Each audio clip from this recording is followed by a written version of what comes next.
বন্ধুরা মেয়েটি একটা আপেল নিয়ে দুই টুকরা করে নিল। তারপর আপেলটাকে কুচি কুচি করে সুন্দর করে কেটে নিল। তারপর অনেকগুলো শসা, পেঁয়াজ, অনেকগুলো সবজি একসাথে মিলিয়ে কেটে নিয়ে পাতিতে রেখে দিল। তারপর একটা প্যানে কিছু সবজি দিয়ে মিলিয়ে নিল মশলা মশলা দিয়ে। তারপর রুটিকে মাঝখান দিয়ে কেটে সুন্দর করে একসাথে রেখে দিল। তারপর একটা বাটিতে সুন্দর করে রুটিগুলোকে দিয়ে উপর দিয়ে সবজি দিয়ে দিল।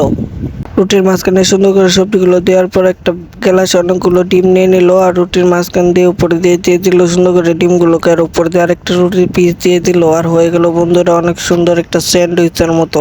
তো বন্ধুরা পুরো ভিডিওটা দেখার আগে তোমাদের জন্য রাত জেগে এত কষ্ট করে ভিডিও বানাই, তোমরা যদি সাপোর্টই না করো তাহলে তো এত কষ্ট করে ভিডিও বানানোর তো কোনো মূল্যই নাই। যদি বন্ধুরা তোমরা সাপোর্ট করতে চাও তাহলে একটা লাইক দিয়ে চ্যানেলটি সাবস্ক্রাইব করে দিয়ে যাও। তো বন্ধুরা তারপর রুটির উপর অনেকগুলো সবজি মবজি দিয়ে একসাথে লাগিয়ে দিল, আর হয়ে গেল বন্ধুরা অনেক মজাদার একটা স্যান্ডউইচ দুই তলা। তো বন্ধুরা দেখো স্যান্ডউইচটা খেতে কিন্তু খুবই মজাদার। তো বন্ধুরা তুমি যদি এভাবে সস দিয়ে স্যান্ডউইচ খেতে চাও তাহলে জলদি জলদি সাবস্ক্রাইব করো।